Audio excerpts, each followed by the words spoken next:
इयत्ता 8वी मागील व्हिडिओमध्ये आपण पाठ 7वा दुसरा घटक आपण पाहिलेला होता, वर्णानाम संवादः. आता आपल्याला पुढचा भाग बघायचा आहे 8.1 संबंध वाचकाः.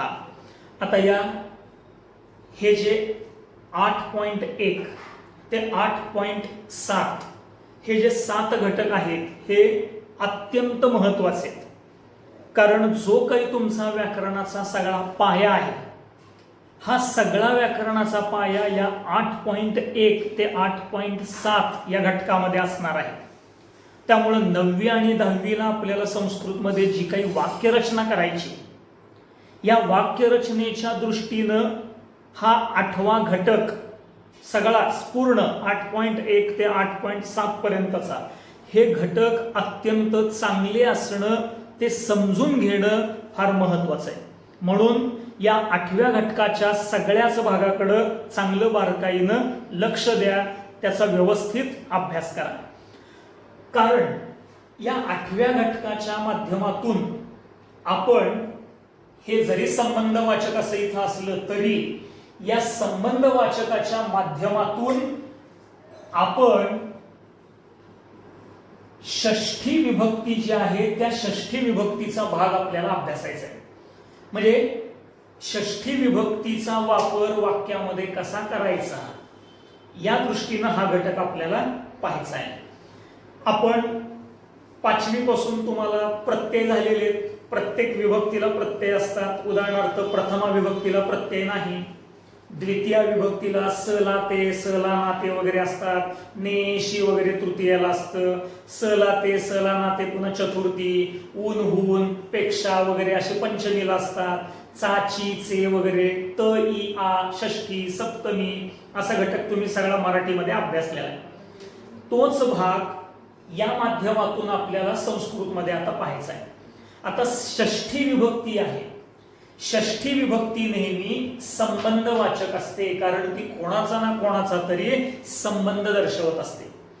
आता या 8व्या घटकाच्या माध्यमातून 8.1 ते 8.7 हा 8वा घटक आहे, हे लक्षात ठेवा की जो खूप महत्वाचा आहे. मी मगाशी तुम्हाला सांगितलं, याच्यातून जशा आपल्याला षष्ठी शिकायची आहे तसा ह्या सगळ्या 8वी इयत्तेच्या या 8व्या घटकेमधून आपल्याला काय नेमकं बघायचं आहे, तर कारके शिकायची आहेत आपल्याला. कारक ही अत्यंत महत्वाची आहेत. आता कारक मी नंतर पुन्हा शेवट भाग तो सांगणारच आहे. ज्यावेळेस हा आपला 8वा टॉपिक संपेल त्यावेळेस मी पुन्हा एकदा सगळी कारक तुम्हाला सांगणार आहे. तरी पण आता नुसती तोंडी सांगून ठेवतो की कारक म्हणजे काय. कारक याचा अर्थ प्रत्येक विभक्तीला काही ना काहीतरी एक कारक असतो. आता उदाहरणार्थ पहिली विभक्ती आपली कोणती असते, प्रथमा विभक्ती असते. मग प्रथमा विभक्तीचा कारक असतो कर्ता. म्हणजे कर्त्याची नेहमी, म्हणजे एखाद्या वाक्यामध्ये जर कर्ता असेल तर त्या कर्त्याची नेहमी प्रथमा विभक्ती वापरली पाहिजे. म्हणजे प्रथमा विभक्तीचा कारक आहे कर्ता. द्वितीय विभक्तीचा कारक असतं कर्म. कर्ता म्हणजे काय, जो क्रिया करतो तो कर्ता. मग कर्म म्हणजे काय, ज्याच्यावर क्रिया केली जाते त्याला म्हणायचं कर्म. तृतीय विभक्ती, तृतीय विभक्तीचा कारक असतो करण. करण याचा अर्थ क्रियेचं साधन. म्हणजे एखादी क्रिया कशाच्या साह्यानं केली जाते त्याला म्हणायचं क्रियेचं साधन, त्याला म्हणतात करण, आणि त्याची नेहमी तृतीय विभक्ती असते.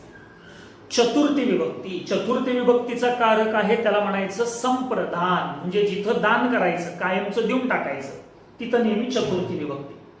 पंचमी, पंचमी विभक्तीचा कारक असतो अपादान. अपादान याचा अर्थ एखाद्या गोष्टीपासून विलग होणे किंवा त्यांचा संबंध नष्ट होणे, तुटणे अशा अर्थाने. म्हणून त्या ठिकाणी त्याला अपादान असं म्हणतात आणि त्याच्यासाठी पंचमी विभक्ती असते. आता कारकामध्ये षष्ठी येत नाही, पंचमी नंतर थेट सप्तमी असते. सप्तमी या विभक्तीचा कारक असतो अधिकरण. अधिकरण याचा अर्थ स्थान किंवा एखादं ठिकाण. म्हणून 6 कारक असतात, प्रथमा, द्वितीया, तृतीया, चतुर्थी, पंचमी आणि सप्तमी. आणि यांचे कारक आहेत कर्ता, कर्म, करण, संप्रदान, अपादान आणि अधिकरण. आता या कारकांमध्ये षष्ठी विभक्ती येत नाही, म्हणून षष्ठीला शेषे षष्ठी असं म्हणतात. शेषे षष्ठी म्हणायचं त्याला. लक्षात आलं.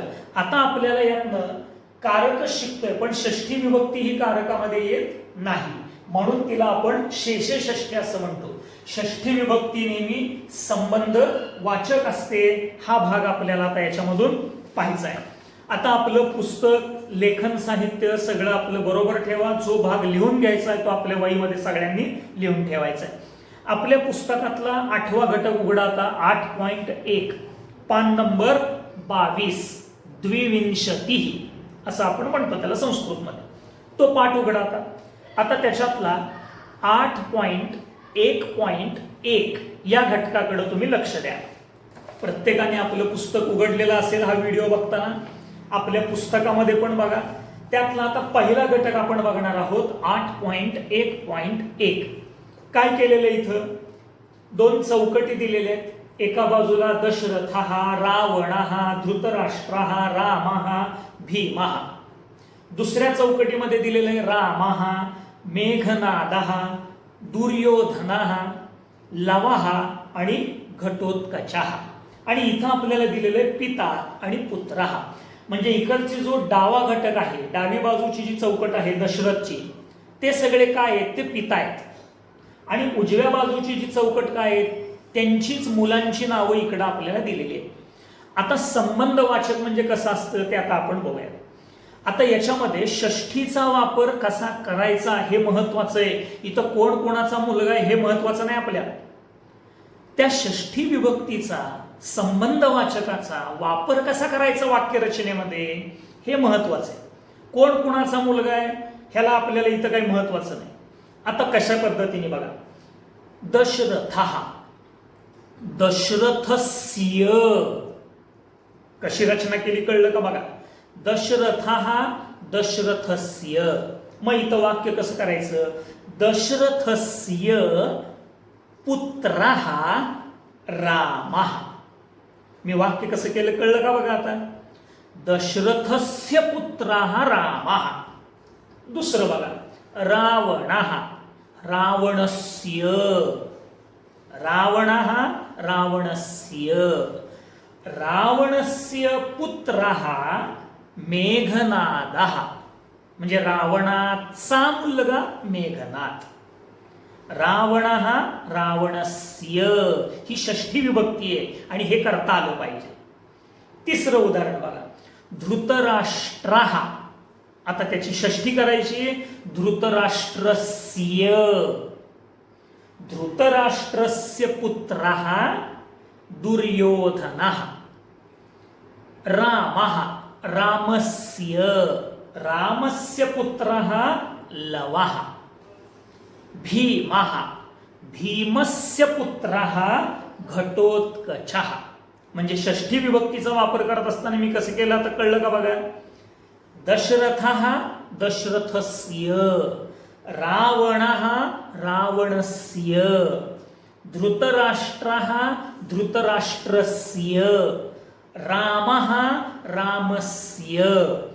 भीमः, भीमस्य. आता हेच उलट. आता इकडं मुलांची नाव आहेत. ही कोणाची मुलं आहेत ते इकडं आपल्याला घ्यायचंय.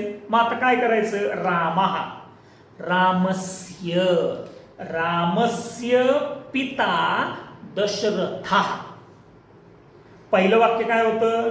दशरथस्य पुत्रः रामः. दशरथाचा मुलगा राम. कोणाचा मुलगा आहे? दशरथाचा. म्हणून दशरथ शब्दाची काय वापरली? षष्ठी विभक्ती. दशरथस्य. आता इथं आपण वाक्य काय करतोय? रामाचे वडील दशरथ. म्हणजे राम शब्दाची षष्ठी विभक्ती आपण वापरतो. रामस्य पिता दशरथः. मग याच पद्धतीने करायचं. मेघनादः, मेघनादस्य पिता रावणः. दुर्योधनः दुर्योधनस्य पिता धृतराष्ट्रः, लवः लवस्य पिता रामः, घटोत्कचः घटोत्कचस्य पिता भीमः. म्हणजे सिय सिय जोडला की काय झाली, षष्ठी विभक्ती होत असते, हे थोडंसं लक्षात घ्यायचं. आता इकडच्या बाजूला प्रश्न विचारायचा. षष्ठीला प्रश्न काय आहे, कस्य. आता इथं त्यांनी विचारून दिलेले कस्य पुत्र हा राम. हा प्रश्न कसा विचारला बघा, कस्य कोणाचा, कस्य पुत्र हा राम, दशरथस्य पुत्र हा राम. हाच प्रश्न उलट करता येईल. कस्य पिता दशरथः, उत्तर कसं होईल, रामस्य पिता दशरथः. मग आता खाली सोडवायचं बघा, इथं दिलेलंच आहे, कस्य पिता दशरथः, रामस्य पिता दशरथः. आता इथं रिकाम्या आपल्याला जागा भरायच्या. पेन्सिल घ्या आणि पेन्सिलने इथं सोडवून टाका. कशा पद्धतीने सोडवायचं बघा. रावणस्य पुत्रः मेघनादः. मग इथं डॅश डॅश पुत्रः दुर्योधनः. दुर्योधन कोणाचा मुलगा आहे, धृतराष्ट्र. म्हणून धृतराष्ट्राचं काय करायचं, धृतराष्ट्रस्य. कळतंय का बघा, धृतराष्ट्रस्य पुत्रः दुर्योधनः. तिसरं वाक्य बघा, डॅश डॅश डॅश डॅश लवः.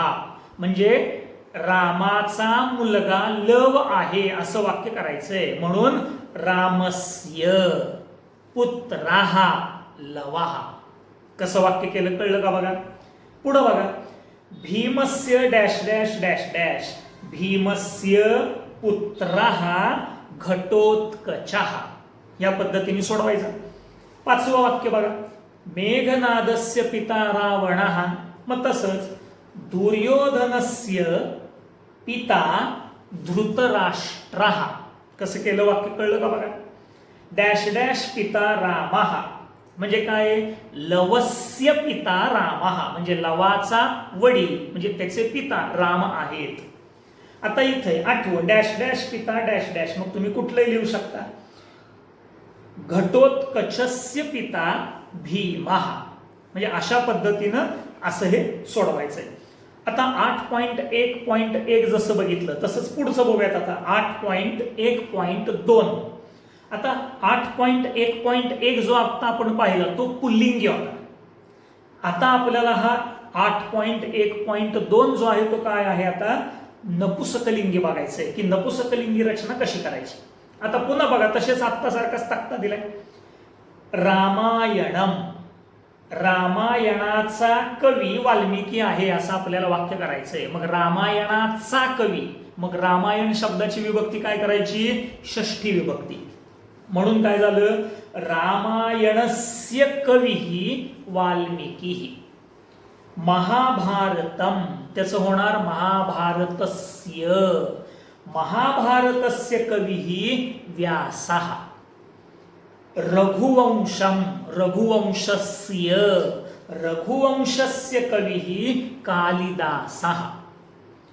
गीतगोविंदम, गीतगोविंदस्य कविः जयदेवः. म्हणजे एका बाजूला काव्यांची नावं आहेत तर दुसऱ्या बाजूला त्या कवींची नावं दिलेली आहेत. मग इतर रिकाम्या जागा आत्ताच्या सोडवायच्या. रामायणस्य कविः वाल्मिकीः, पेन्सिलनं सोडवा लगेच. महाभारतस्य कविः व्यासः. मग तसंच इथं काय येणार, डॅश डॅश कवी कालिदासः, रघुवंशस्य कविः कालिदासः. आणि चौथं वाक्य, गीतगोविंदस्य कविः जयदेवः.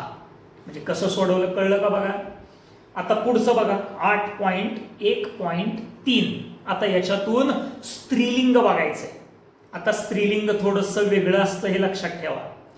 पुल्लिंग आणि नपुसकलिंग बऱ्याच वेळा सारखेच होतात, फारसा फरक पडत नाही. पण स्त्रीलिंगामध्ये मात्र आता बघा, सीता, उर्मिला, रमा, पार्वती, रुक्मिणी इथं स्त्रियांची नावं आहेत. इकडं रामः, लक्ष्मणः, माधवः, शिवः, विठ्ठलः ही त्यांच्या पतींची नावं दिलेली. आणि इथं दिलेले पती आणि पत्नी म्हणजे कोण कोणाची पत्नी आहे आणि कोण कोणाचा पती आहे हे याच्यातून सांगायचंय.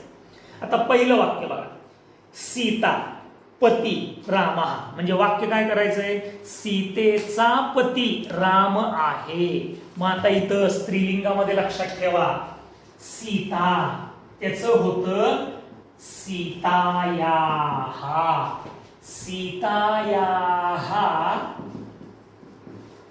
पतिः रामः. कसं वाक्य केलं कळलं का बघा. मग तसंच उर्मिला पती लक्ष्मणः, मग उर्मिलाचं पण असंच करायचं, उर्मिलायाः पतिः लक्ष्मणः, उर्मिलेचा पती लक्ष्मण. रमा, रमायाः पतिः माधवः. काय केलं लक्षात आलं का बघा. सीता सीतायाः, उर्मिला उर्मिलायाः, रमा रमायाः. आता पुढे बघा, पार्वती. पण आता इथले शब्द वेगळे, सीता, उर्मिला, रमा या शब्दांच्या शेवटी काय येतो, आ येतो, म्हणजे हा शब्द आकारांत, म्हणून हा शब्द वेगळा. पण पार्वती, रुक्मिणी ह्या शब्दाच्या शेवटी आ येतो का, नाही. काय येतो, दीर्घ ई येतो, म्हणून त्याची षष्ठी विभक्ती वेगळी होते. म्हणून काय होईल, पार्वतीचं होणार पार्वत्याः.